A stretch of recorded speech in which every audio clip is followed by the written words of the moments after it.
Why purgatory when Christ already paid all our sins at the cross? Oh, sa maraming ito ang isa sa pinaka sikat na mga reklamo ng ibang mga kapatid nating mga Kristiyano sa ibang sekta, sa mga Protestant groups. Ito ang pinakamainit na topic, purgatory. Kasi daw ito ay hindi biblical, no? Ito daw ay imbento ng simbahang Katoliko. Tingnan natin. At saka ang isa sa parating objection ng ating mga kapatid ay bakit dadaan pa ng purgatorio hindi pa ba sapat ang sakripisyo ni Kristo sa krus? No? Ating tatalakayin ang mga sagot sa Biblia. Okay. Una, atin munang titignan kung ano ang opisyal na turo ng simbahan. Bago tayo mag-investigate, punta muna tayo sa opisyal na turo ng ating simbahan. The Catechism of the Catholic Church.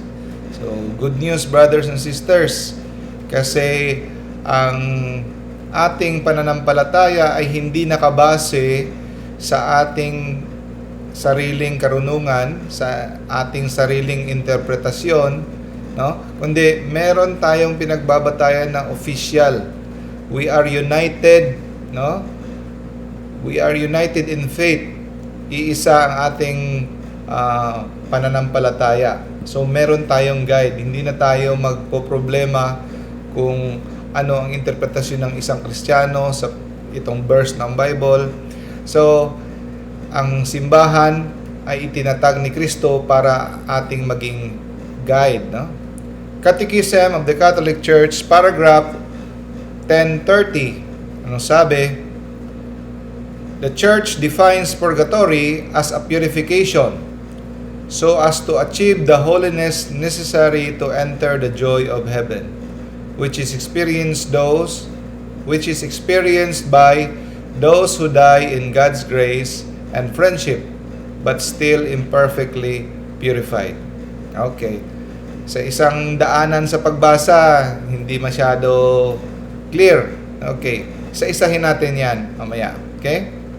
So, ang mga salient points lang dito na tandaan natin, namatay sa grasya ni Kristo.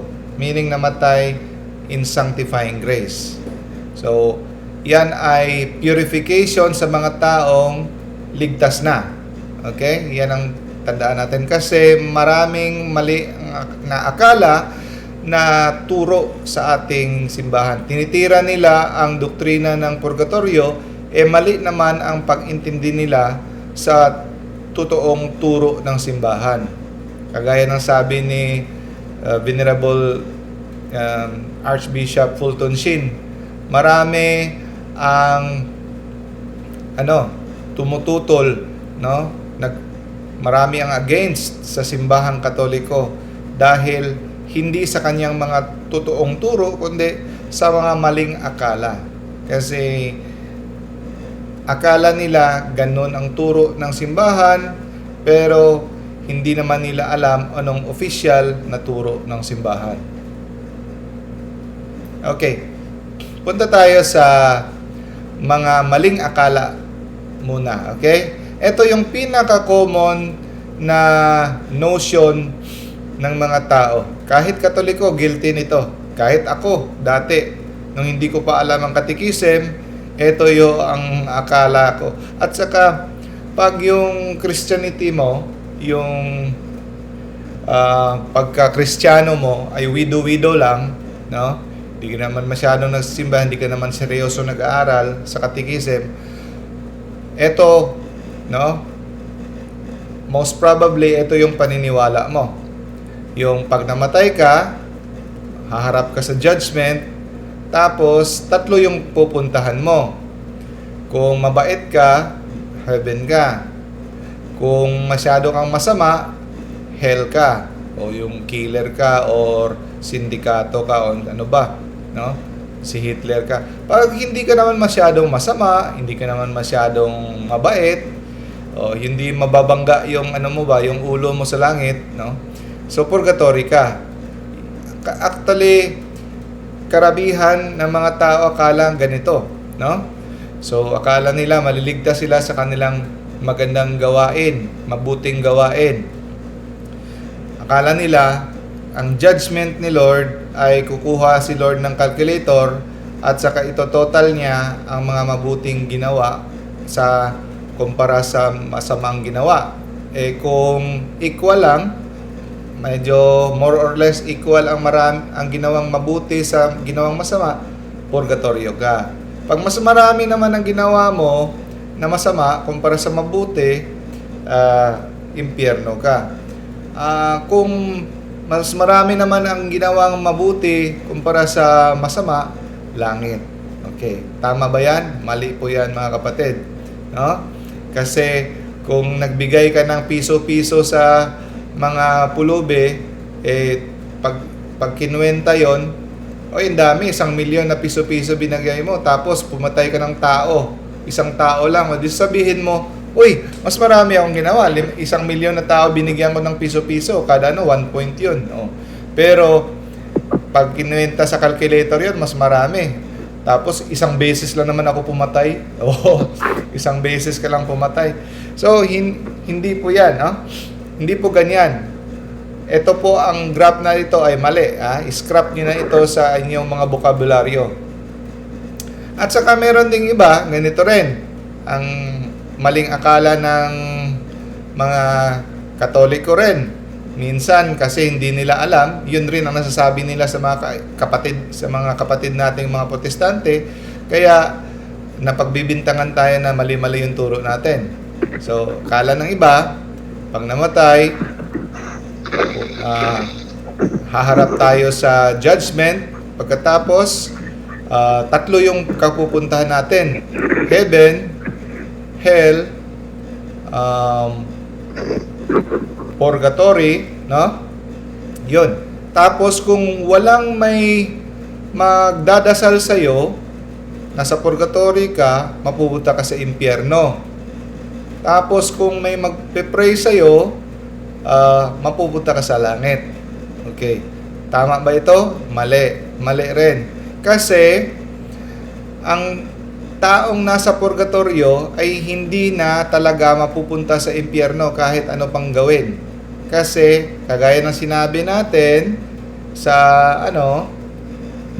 sa unang slide, sa those who die in God's grace.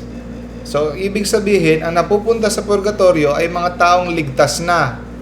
Okay, hindi na wala nang chance ang taong nasa purgatorio mapupunta sa heaven. Okay? Stop over lang muna papuntang heaven. Okay? Pero ibig ba sabihin na lahat ng mapupunta sa heaven daraan ng purgatorio? Hindi po. Ang sinasabi po dito sa Catechism, yung mga hindi pa na perfectly purify. Hindi po lahat ng pupunta ng langit dadaan ng purgatory. Yun lang pong mga hindi pa perfectly na purify ang daraan sa purgatory. Okay? Pero pag nasa purgatorio ka, wala ka na pong chance mapupunta sa impyerno, no? Kasi ang lahat ng napupunta sa purgatorio ay died in God's grace. Meron po silang sanctifying grace, kaya hindi po sila may impyerno. They are destined for heaven. They are already saved. Okay? Those people who are in purgatory are already saved. Klaruhin natin kasi marami pang Katoliko na hindi alam, no? Those who are purgatory are already saved. Okay? So, punta tayo sa tamang graph. Pinaghirapan ko talagang gawin tong graph na ito. So, hindi pa naman ako masyadong kapisado sa mga PowerPoint. Sige lang. So, ito po ang tama na graph, no? Para pwede nyo itong picture, para parang summary ng process ng salvation. Ganito po ang tama. Ito po ang official na turo ng simbahan. Nilagay ko lang into graph para tama ba to? Graph? Hindi naman to graph. Para ano lang, schematics. Pag namatay ang tao, ito yung official na turo ng simbahan. Judgment. Okay? Yan ang itawag na eschatology. The four last things. Death, judgment, heaven, and hell.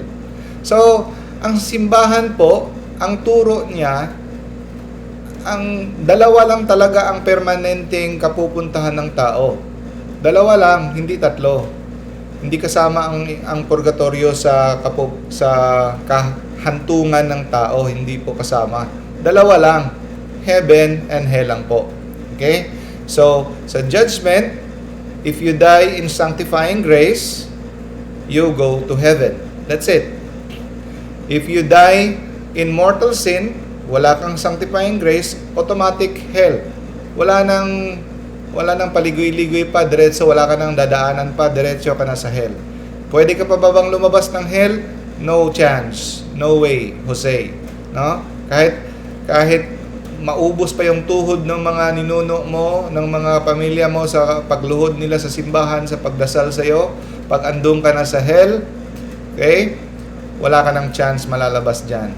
Kasi you died in the state of mortal sin. Pero hindi po natin alam kung sino po yung napunta sa hell.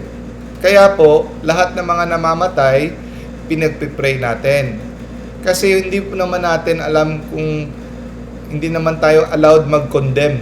Diba? Sabi ni Jesus, do not judge. Ang ibig sabihin yan, condemn. So you will not be condemned. No? So, kaya lahat ng tao pinagpipray natin because we are hoping that baka at the spurt of a moment, Jesus or God sent grace na mag-convert ang tao at mag-repent. Kahit ando pa siya kamakasalanan, may chance na baka nag-convert siya at the last moment. Di natin alam, kaya pinagpipray natin.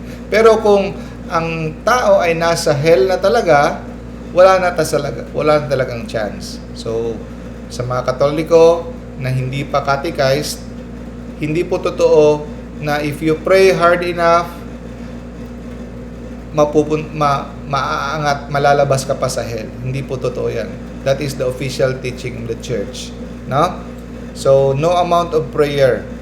So, mali po ang pag-intindi ng iba, sabi ng ibang sekta na ang purgatory daw ay may yung prayer for the dead daw ay parang second chance.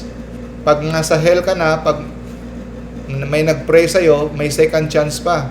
Kaya sabi nila, mali-mali talaga ang turo ng mga Katoliko.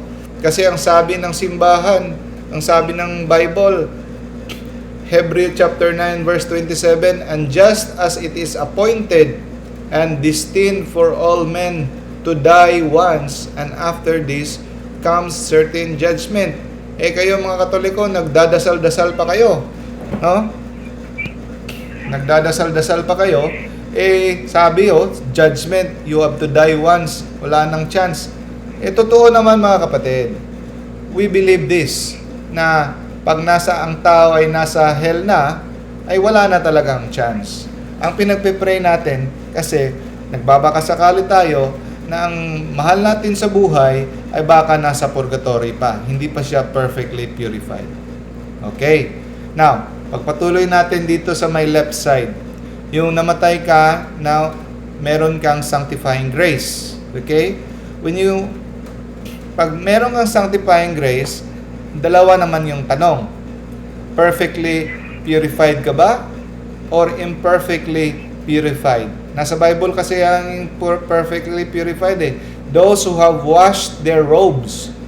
No? Sa Revelation, those who have washed their robes in the blood of Christ.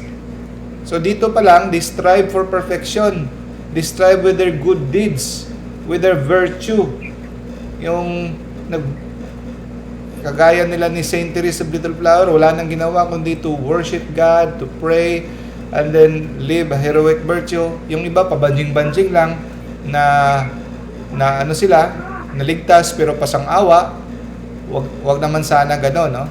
So, yung mga hindi pa perfectly purified, syempre daraan ka ng purgatory before going to heaven.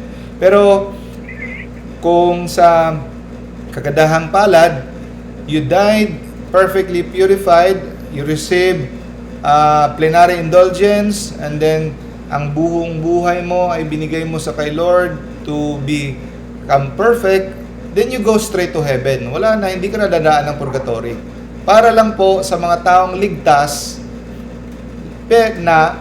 na pero hindi pa siya perfectly purified.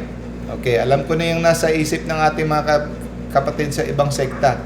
Bakit pa ba purify? Di pa ba sapat yung dugo ni Kristo sa paglinis? Sabi, Jesus will not count your sins anymore. No? Blessed are those people whom God did not count their sins. Okay, i-explain natin mamaya yan. Kasi yung pag-purify, nasa Bible din po yan. Hindi po natin gawa-gawa yan. Wala po tayong ginagawa na sarili nating mga inventong mga turo. Okay? Explain natin yan. Yan ang turo na official ng itong graph na ito, diagram na to, ay itong official na turo ng simbahan. Simplified para hindi kayo malito. Okay? Punta tayo sa turo ng mga protestante, which is may tama siya pero hindi siya talagang tama. Okay? So in death, in judgment, simple lang sa kanila. If you have faith in Jesus, go to heaven. If you have no faith in Jesus, you go to hell. Dalawa lang. Wala nang, hindi ka na dadaan ng purgatory. If you have believe in Jesus, diretso ka sa heaven. So kahit yung buhay mo pabanjing-banjing lang, you believe in Jesus, you go to heaven. Which is napakadelikado na teaching. Because this teaching, if you really read the Bible, pag binasa mo talaga ang Bible, you're serious in studying the Bible, this is not biblical. Yung you have faith in Jesus lang, you believe Jesus Christ as Lord and Savior, go to heaven. So hindi po ito. Ang sinasabi nila, ang rason nila, biblical kasi sinabi ni Saint Paul nung tinanong siya ng guard doon sa may kulungan, Sir, ano pong gagawin ko para maligtas? If you believe in Jesus, you will be saved.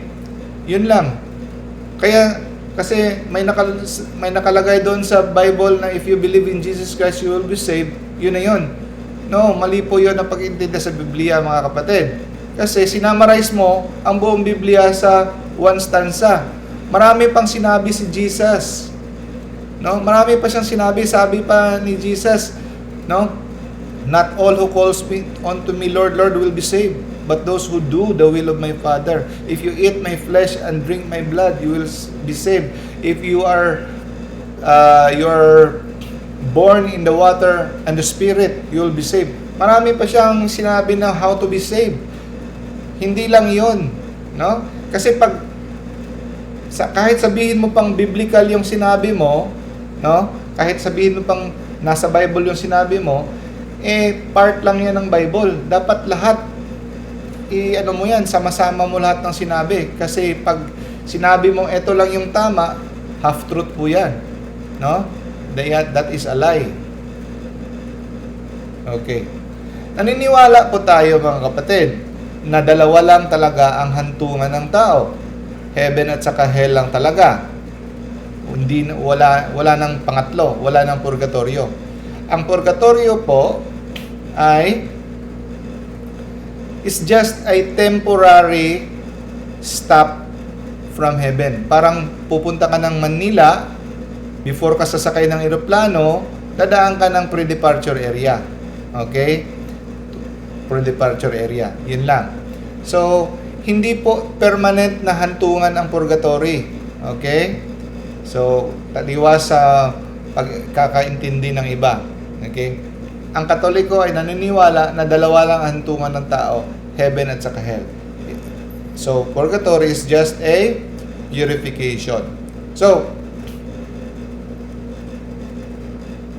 Purgatory, okay, to make it clear mga kapatid sa mga nanonood nating mga kapatid na ibang sekta, ito po, klaro. Purgatory is the purification for those already saved. Ligtas na po ang lahat ng tao na nasa purgatory. Ligtas na. Purification sa mga hindi pa na perfectly purified. Kasi may mga tao namang pag namatay sila, perfectly purified na eh. So, hindi na sila daraan ng purgatory, diretso na sa langit. Okay? Okay. Ulitin natin, Catechism 10:30. So, they are indeed assured of their eternal salvation. Klaro yan. Assured na po sila ng kanilang salvation. Okay? But after that, they undergo purification, no? Kasi hindi pa sila perfectly purified. Okay?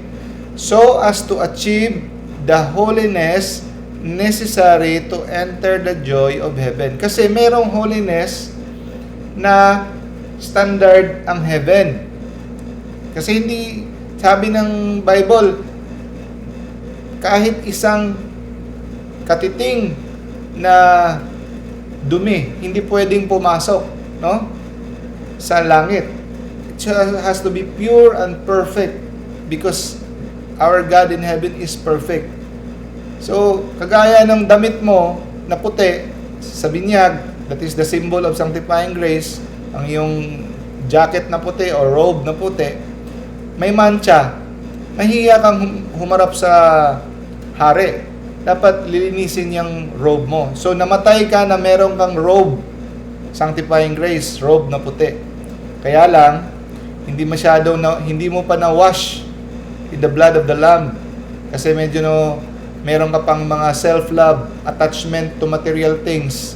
Hindi pa na-purify ang love mo kay God. That is why it has to be purified in the fires of purgatory. So, where can we find in the Bible that they are being purified or perfected?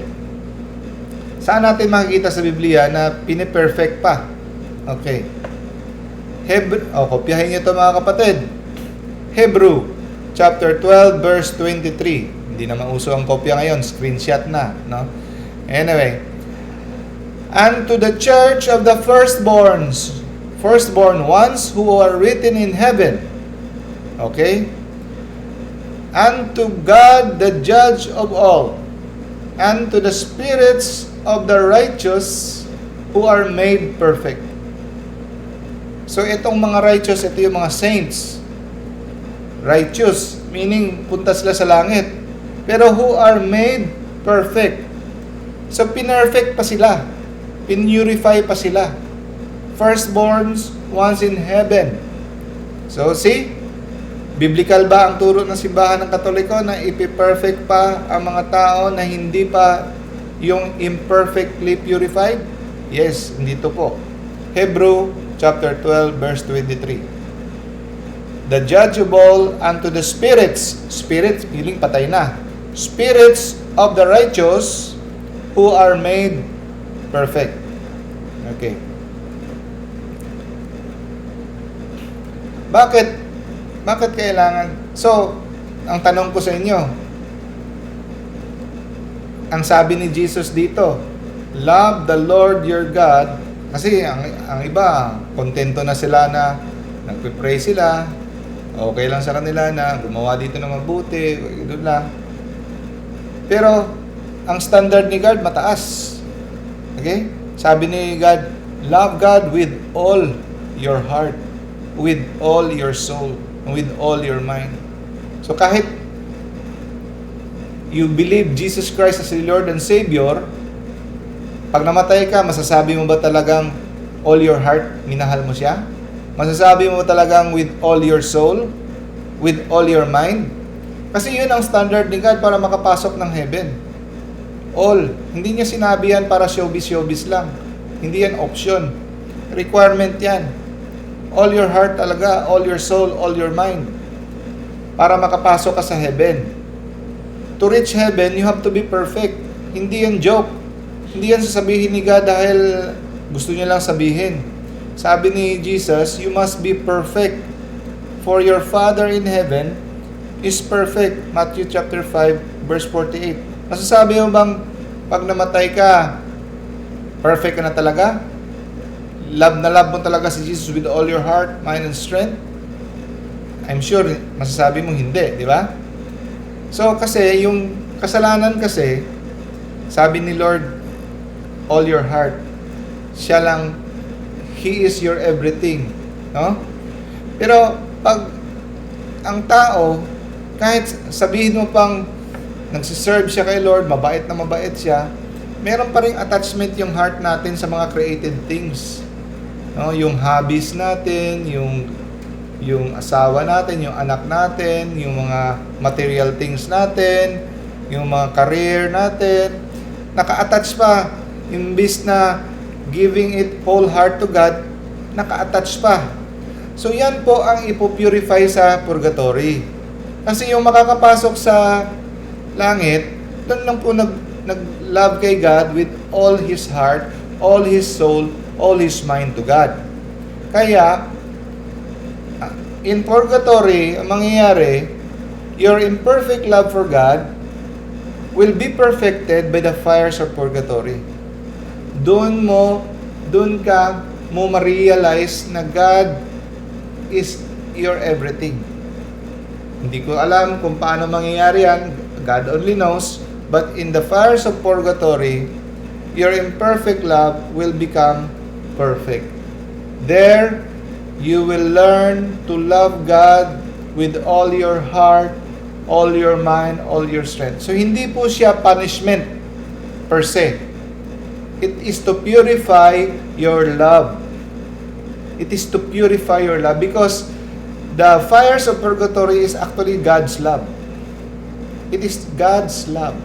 The fires, because God is a burning love. Huh? Okay. Ito pa. Kung biblical ang purgatory.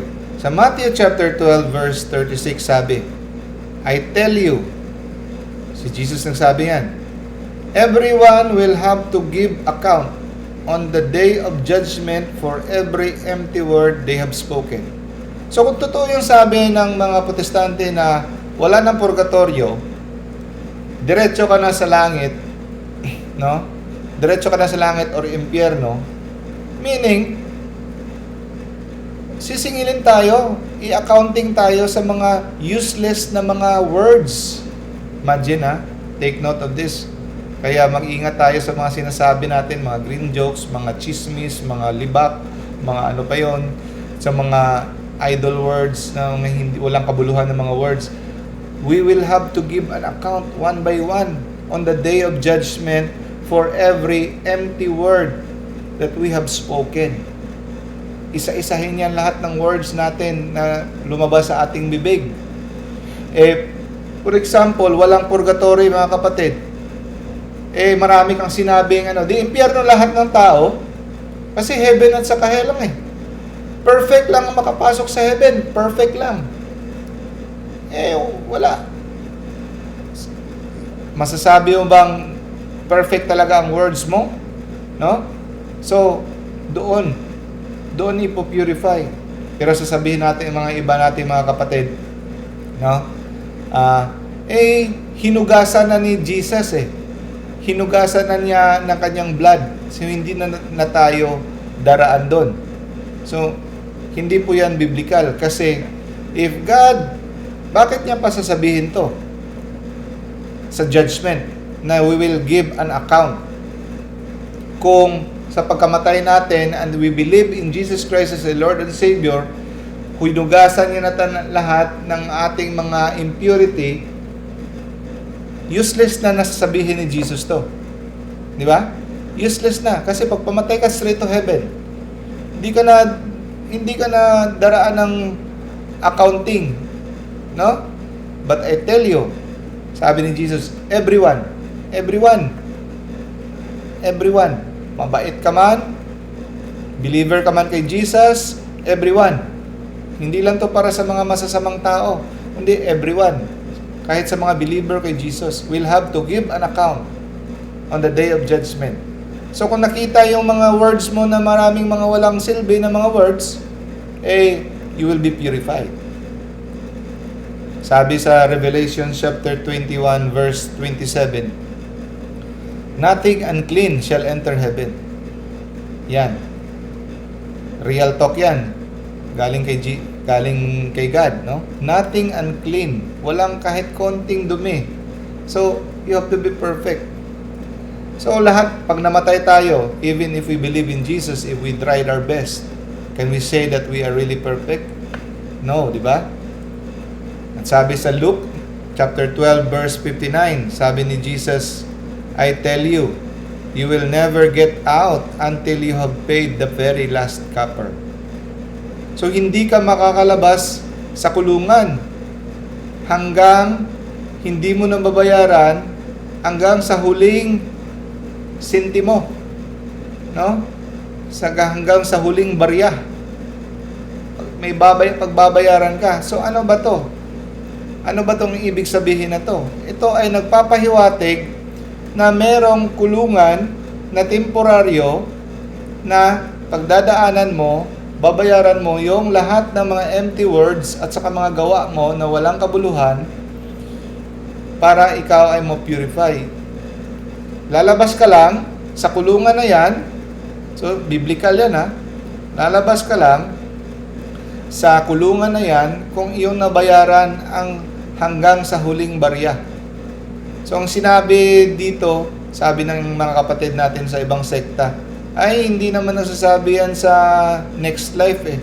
Ang sinasabi lang dyan dito sa mundo, yung utang mo sa taong may atraso. Ay hindi po yan ang ibig sabihin na hanggang dito, kasi ang konteksto ng verse na to ay magkalapit. Bago lang si Jesus nagturo ng Sermon of the Mount, the Beatitudes, yung reward in heaven. Magkukwento siya ng heaven, tapos bigla na lang niyang ililiko sa magbabayad ng utang dito sa mundo. So he is talking about eternity, rewards in heaven. So meron tayong pagbabayaran pag tayo'y namatay na sa kulungan na temporaryo. Hindi tayo makakalabas hanggat di natin nababayaran ang huling barya. Ito sa Revelation chapter 22. Blessed are those who wash their robes. So ito yung mga saints na dumiretso ng langit. Kasi hinugasan na nila ang kanilang no? So that they may have the right. So sino pong may right na makapasok sa enter the city gates? Yung mga taong hinugasan na nila ang kanilang robe. No? Hinugasan nila ang kanilang robe. Blessed are those who wash their robes. Sino ba nagwash? Sila. So meaning, meron tayong responsibility. Our effort, of course, with the grace of God. We cannot do anything without the grace of God. Lahat yan, in the grace of God, lahat yan. Pero kailangan natin mag-cooperate. Kailangan natin ng ating effort. Those who wash their robes.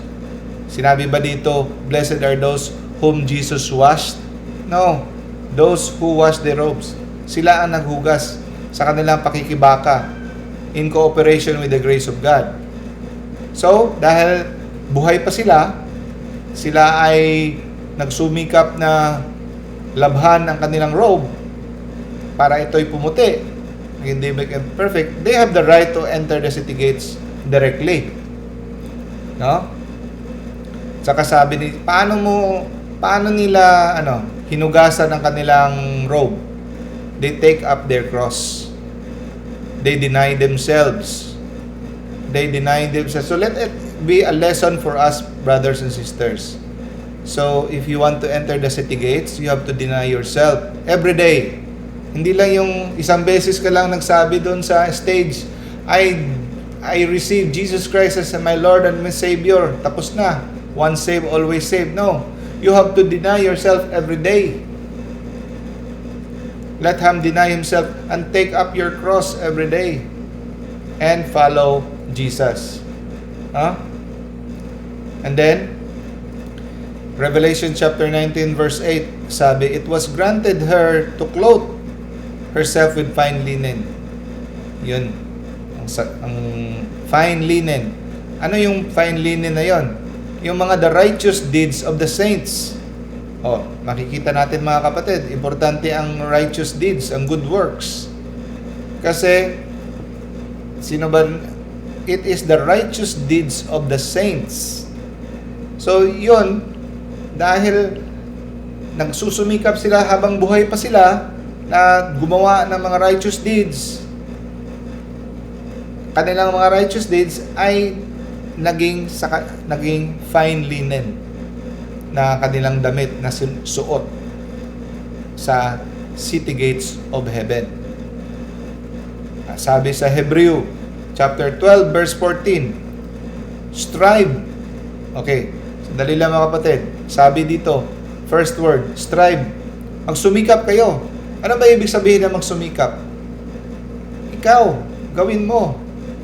Kasi yung turo ng mga kapatid natin, mga born again, sabi nila if you receive the Lord as Jesus your Lord and Savior, wala ka na, saved na. Bakit po ba magtuturo ang Biblia na mag-strive? Kung ligtas ka na, once saved, always saved.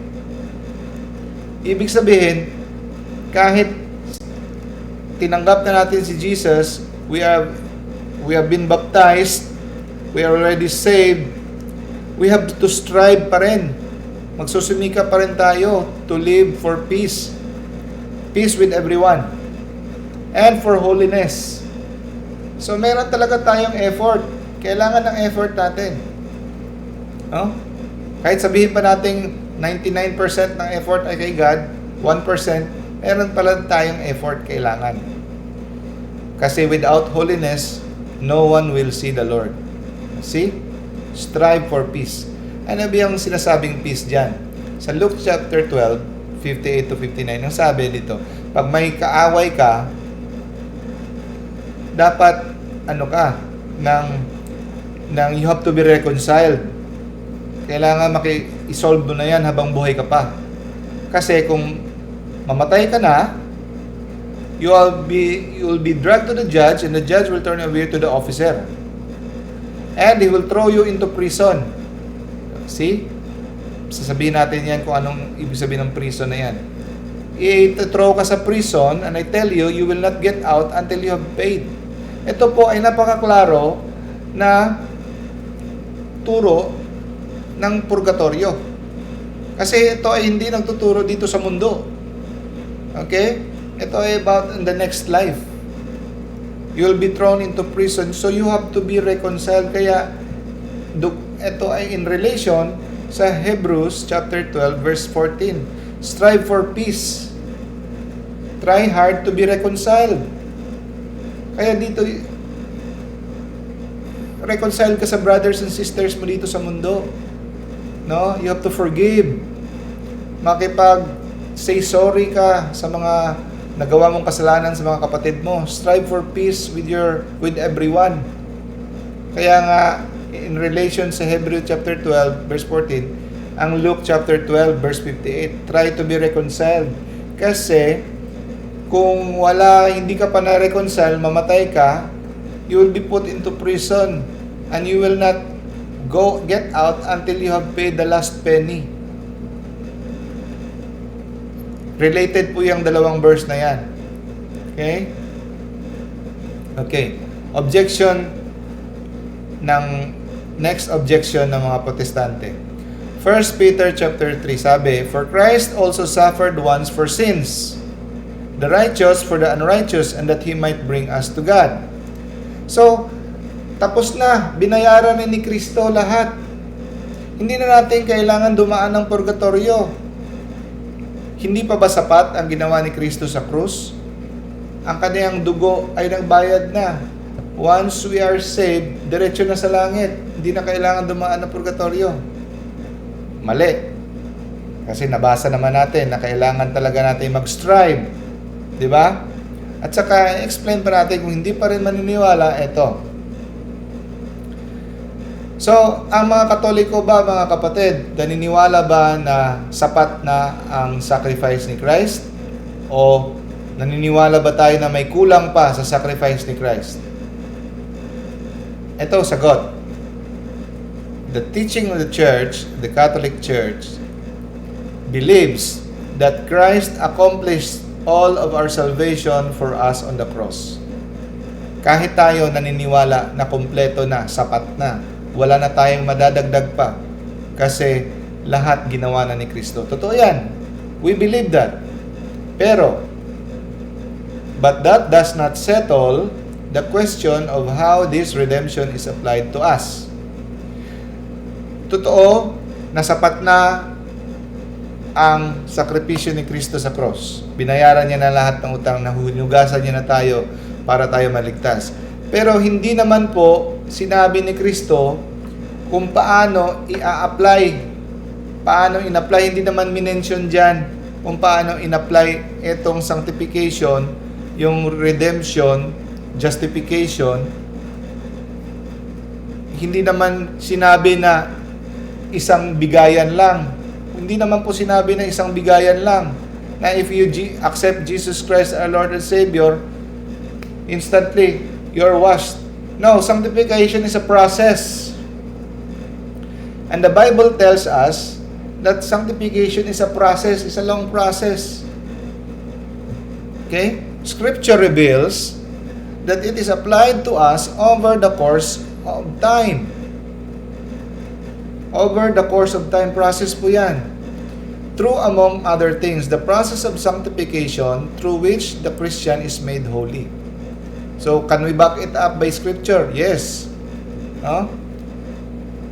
O, kita mo nga dito, Colossians chapter 1, verse 24.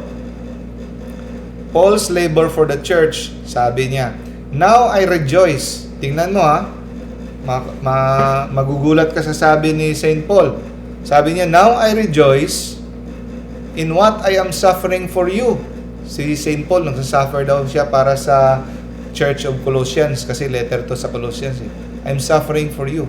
I fill up, pinupunuan ko, in my flesh, sa aking body, what is still lacking in regard to Christ's affliction for the sake of His body, which is the church. Pinupunuan daw niya kung ano pang kulang sa paghihirap ni Kristo. Oh, ibig ba sabihin, kulang pa, ang sinasabi ba ni San Pablo, kulang pa ang paghihirap ni Kristo, yung sakripisyo niya? Hindi. Hindi po ang ibig sabihin ni San Pablo niyan. I fill up in my flesh what is still lacking in regards to Christ's affliction. Hindi po. Kasi wala na po tayong mapupuno. There is nothing that anyone can add to the infinite value of the cross. Totoo po yan. Pareho tayo ng paniniwala sa ating mga kapatid sa mga ibang sekta. We cannot add anything because it's already infinite value. However, there is an aspect of Christ's suffering that is not complete. Oh, kaya ito yung ibig sabihin ni Pablo na kumpleto na ang sakripisyo ni Kristo sa cross, pero meron pang aspeto na hindi kumpleto. The subjective. Ito ay the objective, no? The suffering of Jesus Christ in the cross is the objective. And the subjective is ito, yung paano in-apply yung suffering ni Christ. So the application of the merits of Christ's passion to the individual soul. So paano in-apply? Tapos na. Hindi na uulitin. Isang beses ginawa ni Kristo yung sakripisyo niya sa cross. Pero paano yun i-apply? I-accept ng bawat tao. So ibig sabihin, nung sinabi ni Paul na may suffering, I fill up in my flesh what is lacking in regards to Christ's affliction. Ibig sabihin yan, ang suffering ni Paul, para siyang vehicle, parang sasakyan kung saan ilalagay, no, ang merits ni Jesus sa hearts and souls of men. Meaning, Paul's sufferings are the vehicle for conveying the passion of Jesus Christ to the hearts and souls of men. So nakakatulong po ang ating mga sufferings. No? Nakakatulong po ang ating mga sufferings dito sa mundo. Kasi itong mga sufferings, penance natin, yung sacrifices natin, fasting, lahat, yung mga taking up our cross, ito ay may merit.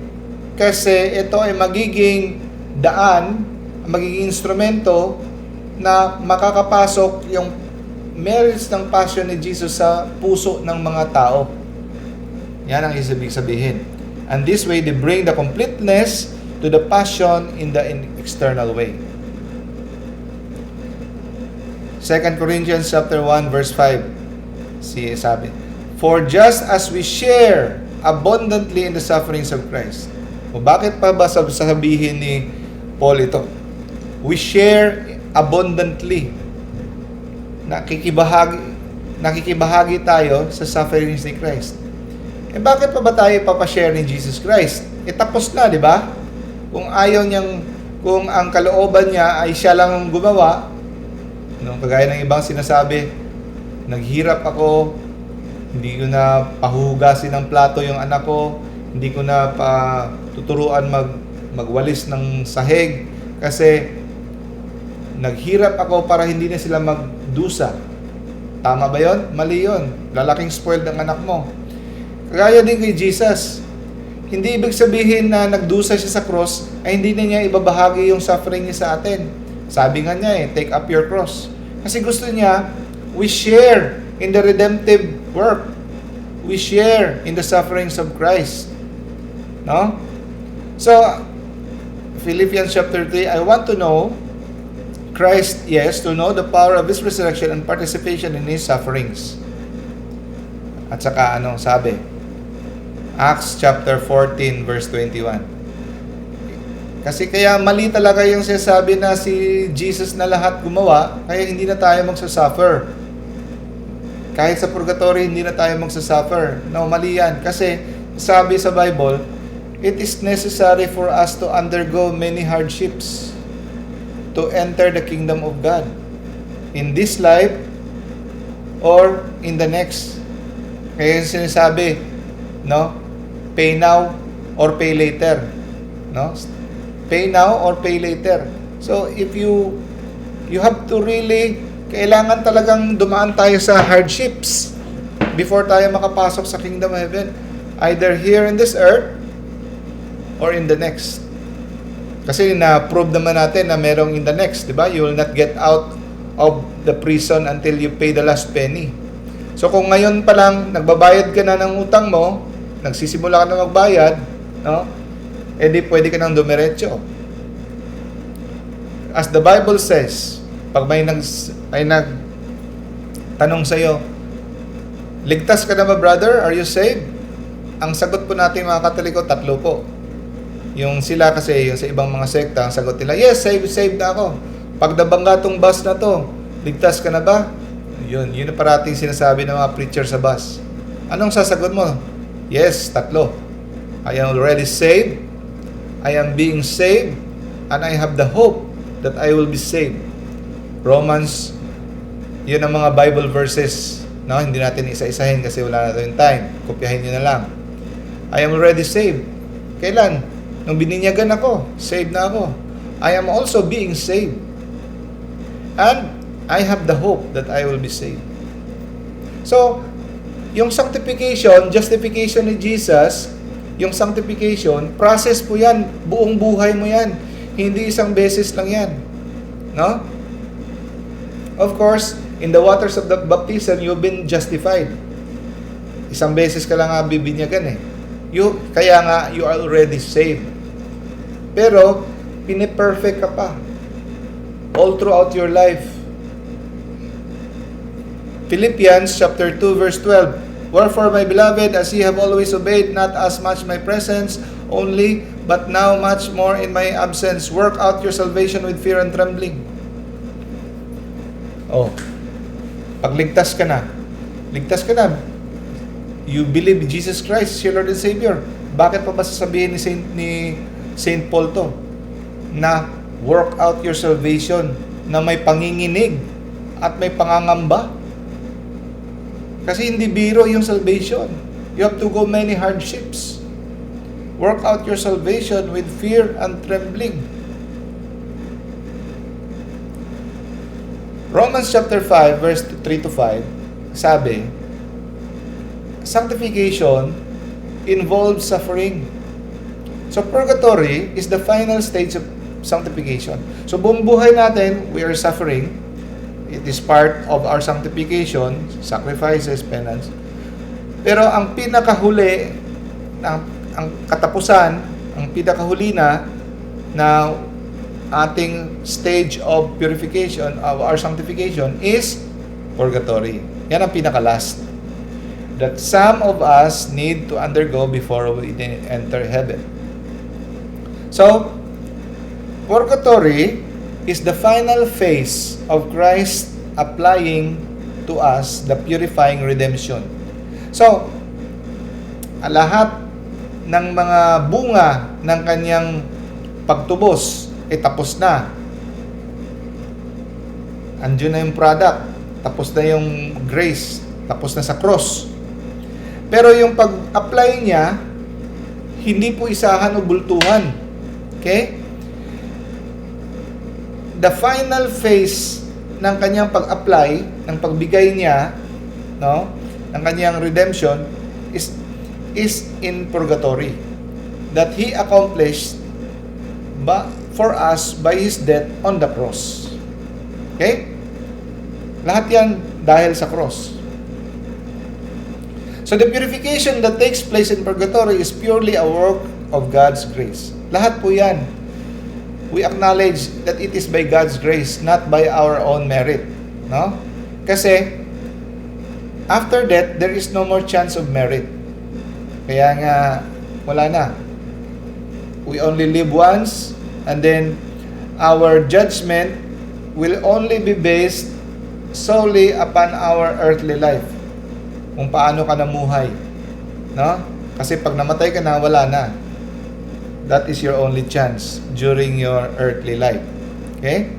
So, yung pag-purify ni Jesus sa iyo sa purgatory, hindi yan dahil sa gawa mo o kanino man. It is purely the grace of God. But regardless of where Christ purifies man, it is precisely because His sacrifice was sufficient. Kaya nga ligtas ka na eh. Kasi sapat ang kanyang ginawa sa iyo. Kaya kasi, huwag natin kalimutan, andiyan ka sa purgatory dahil ligtas ka na. Pinupurify lang yung imperfectness of your love for God. Next objection. Purgatory is just a medieval invention of the Catholic Church to gain money. Kasi diba yung mga indulgences? So next time, maybe we will take up indulgence at saka temporal punishments, eternal punishment, yun. Mga perfect contrition, imperfect contrition, we will take that up. So, imbento lang daw ng Katoliko during the Middle Ages, no? Yung especially sa panahon sa ni Martin Luther, na binebenta yung mga indulgences para magkapera Okay, tanungin natin kung ang early church, early Christians, naniniwala na ba sila ng prayer for the dead? Naniniwala na ba sila na may purification? Okay. The earliest na date na makita natin na documented sa early church is 160 AD. Meaning, 2nd century pa lang. Hindi ibig sabihin na 2nd century na simula. Ito lang yung pinaka earliest na dokumento na diskubre, na nakasurvive through the centuries of time, na may nakita pang mga sulat. Ito yung pinaka-earliest. So, anong sabi? The Acts of Paul and Thecla. No?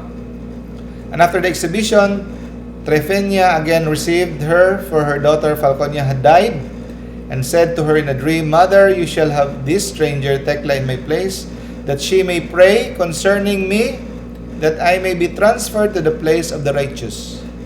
that she may pray concerning me, and that I may be transferred to the place of the righteous. Yan po ang mga sulat ng early Christians. So they already believe that they will be transferred to the place of righteous. Ipipray siya. Next. Marami pang mga sulat dito sa mga early Christians sa mga church fathers. Hindi ko na in-include kasi wala na tayong time. No? Another is 190 AD. Itong isa si Abercius is my name. I am a disciple of the chaste shepherd. Disciple siya ni Jesus. Kasi sino ba yung chaste shepherd? Si Jesus. So, may everyone pray for Abercius. Nagpalagay siya ng na parang monument. Para kung makita mo itong monument ito, you pray for me. No? 202 AD, the martyrdom of Perpetua and Felicity. May vision si Perpetua na nakita niya si Dinocrates from a gloomy place, and he is parched and very thirsty. No? And for him, I made my prayer. So neither of us could approach each other kasi church militant, church suffering, no? But I trusted that my prayer will bring help to this suffering. So as early as 202 AD, nagpe-pray na sila sa mga tao who is suffering in purgatory. Tertullian, 216 AD. A woman after the death of her husband prays for his soul and asks that he may while waiting find rest. And that she may share in the first resurrection, and each year, on the anniversary of his death, she offers the sacrifice. So makita mo ng early Christians, they have been praying. Hindi yan imbento ng simbahan sa Middle Ages para magkapera. At saka, sa Maccabees, sa Bible mismo, no? Second to Maccabees, si Judas Maccabeus took up a collection, man by man, nag-gather siya ng collection, nakaipon siya ng 2,000 drachmas of silver, and he sent it to provide as a sin offering sa mga tao na yung namatay. No? So that they might be delivered from their sin. Kaya, itong Maccabees ay isa sa pinaka-proof na kahit yung mga Jews, Old Testament pa, no? Dito kinalakihan ng mga apostles sa kapanahon ni Jesus na mga Hudyo naniniwala na may sin offering kahit namatay na. Kasi useless yun, yung ginawa nila kung hindi to totoo. So, yan ang isa sa pinakamatibayan na nandyan sa Biblia ang nagbibigay ng sin offering sa mga namatay. Kaya, anong ginawa ng mga Protestante? After the time of the Reformation, Protestant had to cut the books of the Maccabees out. Kaya walang Protestante na Bible, wala pong Maccabees. 7 na books ang tinanggal ng mga Protestante sa kanilang Bible. Kaya kung mapansin mo, ang Bible ng mga Protestante kulang ng 7 Bible. Sabi nila dinagdagan daw ng Katoliko. Hindi po totoo yan kasi nungalingan po yan. Sila po ang nagputol para ma-avoid ang doctrine ng purgatory. Para sumang-ayon ang Bible sa kanilang mga maling turo. Kahit nga yung James, gusto ni Martin Luther putulin yung Book of James kasi galit na galit siya kay James kasi sinabi doon that it is not by faith alone that you are saved but by works. Kaya gusto niya rin putulin, kaya lang may nakapagpigil sa kanya. Baka masyado ng obvious. Pati the Book of James sa New Testament. Gusto niyang So, yan po. Kulang po ng 7 Bible. Tobit, Judith, no, mga ibang books ng ni Daniel, no? Baruch. Hindi Baruch. Ito, First Maccabees, Second Maccabees, no? Basta 7 lahat. Next objection. The Bible never mentions about intermediate place between heaven and hell. Wala kang mention ng Bible ng intermediate place between heaven and hell. Meron po, 1 Peter chapter 3, verse 18 to 20. Sabi, for Christ also suffered once for sins, the righteous for the unrighteous, that He might bring us to God, being put to death in the flesh, but made alive in the Spirit, in which He went, saan siya pumunta? In the spirits in prison, because they formerly did not obey in God. So ito po mga limbos of the fathers. So, kaya nga walang nakapasok kasi sa langit hanggat hindi siya nag-resurrect, pumunta sa langit, no? So he opened heaven because heaven was closed, shut. So nung namatay si Jesus, in the third day he rose again. Before siya nag-rose again, he went to the spirits in prison. Kaya ito po ang nagpapatibay na merong intermediary place. So, yun po ang limbo of the fathers. Hindi naman yun purgatory, pero kahit hindi yun purgatory, ito ay proof na ang Bible ay hindi in contrary sa intermediate state. No? Na there is such thing as intermediate state. Another objection. The word purgatory is nowhere found in the Bible. Wala kang makikitang word na purgatory sa Bible. Totoo ba? Hindi. Totoo. Wala kang makikitang word na purgatory sa Bible. Pero hindi ibig sabihin dahil hindi mo makita ang word mismo, ang turo hindi. Kahit nga yung Trinity, Father, Son, Holy Spirit, Holy Trinity, hindi mo makita sa Bible, pero ang turo andun sa Bible. Kahit yung incarnation, the Word became flesh and dwelt among us. The Word became flesh is called incarnation. So, yung incarnation ay label siya ng tinatawag na the Word became flesh. Yung Trinity, label ng Father, Son, Holy Spirit. So, yung purgatory, label lang din po yan ng turo ng Bible na pinupurify ang kaluluwa para maging perfect. Hindi mo kailangan makita ang exact word. Ang kailangan lang po ay ang turo andyan ba? Yung ang turo andyan. Scripture teaches that purgatory exists even if it doesn't use the word. Okay? Matthew chapter 12 verse 32. Anyone who speaks a word against the Son of Man will be forgiven. But anyone who speaks against the Holy Spirit will not be forgiven either in this age or in the age to come. Okay, let us dissect that mga kapatid. Hindi daw papapatawarin, no? Sa ngayong panahon, sa ditong buhay na to, buhay ka pa, o sa susunod. So, meron pa lang, so ibig sabihin, kung intindihin mo tong verse na to, meron pa lang mga kasalanan na pwedeng mapatawad sa susunod. I'm sure hindi po yan impyerno, kasi sa impyerno, wala namang mapapatawad dyan. Ang impyerno, final, pag nakapasok ka dyan, wala nang labasan dyan. So, meaning, meron pa lang lugar in the next na kung saan yung kasalanan ay pwedeng mapatawad. Because sabi dito, but anyone who speaks against the Holy Spirit will not be forgiven either in this age or in the age to come. Kasi kung walang place, useless na sasabihin ni Jesus yan, kung walang place na may ang kasalanan ay mapapatawad or mapurify. So, he is telling about the age to come. Next. Ito yung pinakamabigat na proof ng purgatory. 1 Corinthians chapter 3 verse 13 to 15. So yung mga gawa natin habang buhay tayo, no? Their work will be shown for what it is.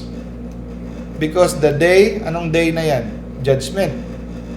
So ang ating mga gawa ay ma-reveal.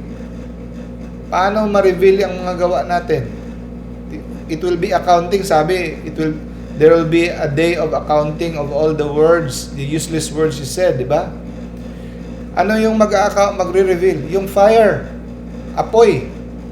Kaya tama yung sinasabi na yung the fires of purgatory. It will test the quality of each person's work. Kita mo? Yung lahat ng mga ginawa natin habang buhay tayo, it will be revealed by the fires. It will test the quality. So, if what has been built survives, ito ay metaphorical na pagkasabi ni St. Paul, no? The builder will receive a reward. If it is burned up, kaya nga yung gold, yung mga impurities, di siya perfect, ilalagay dun sa purifying fire, sa furnace. Pag nasunog, so masusunog yung mga impurities. Ang matitira, yung gold. Kaya paglabas, wala nang impurities. So, you will suffer loss. Yung loss, yung mga nagawa mong mga hindi maganda. No? You will be saved. Paglabas mo, gold ka na. Even though only as one escaping through the fire. So, ano pa bang kailangan natin prueba, mga kapatid, tungkol sa purgatory? Ito, napakamabisa na talaga na prueba. That our works will be revealed in fire on that day. The fire will test the quality of each man's work. No? So, hindi to fire ng impyerno, mga kapatid, kasi wala namang makaka-escape sa impyerno. Di ba? Wala makaka-escape sa impyerno. You will suffer loss, but you will be saved. Ibig sabihin, mapupunta ka sa langit. At saka, Matthew chapter 5, verse 2, sabi niya, no? You will not get out until you pay the last penny. Kaya sabi nga nila, hindi daw to yun about, it's about atraso natin dito sa mundo. No. Because the context of this verse, the context of Matthew chapter 5, verse 24 to 25, nakapalibot dito is about heaven and salvation and our reward. No? So, this prison na sinasabi, last slide, mga kapatid. Okay? Di ba sa 1 Peter, pumunta si Jesus sa mga spirits in prison. Ang word na ginamit doon sa Greek ay phulake. Phulake. Same Greek word na prison, na phulake, ang ginamit dito sa Matthew chapter 5, verse 24 to 25, that you will be put in prison. Phulake. So, ibig sabihin, this phulake or prison na sinasabi dito sa Matthew chapter 5 ay hindi to prison ng mundo na to. Ito ay prison in the next life. Kaya kasi ang author, he made it clear na ang word sa Greek na ginamit niya ay phulake. No? Is demonstrably used in the New Testament to refer to a temporary holding place not in this life. Okay? So, pag medyo maguluhan kayo kasi kadami na nating tinake up, just review the previous pages. Say, naman to sa YouTube. Please, like and subscribe. Pwede nyo ma-review, rewind nyo lang kung medyo magulo, no? So, dito lang muna tayo, mga kapatid. Okay. So,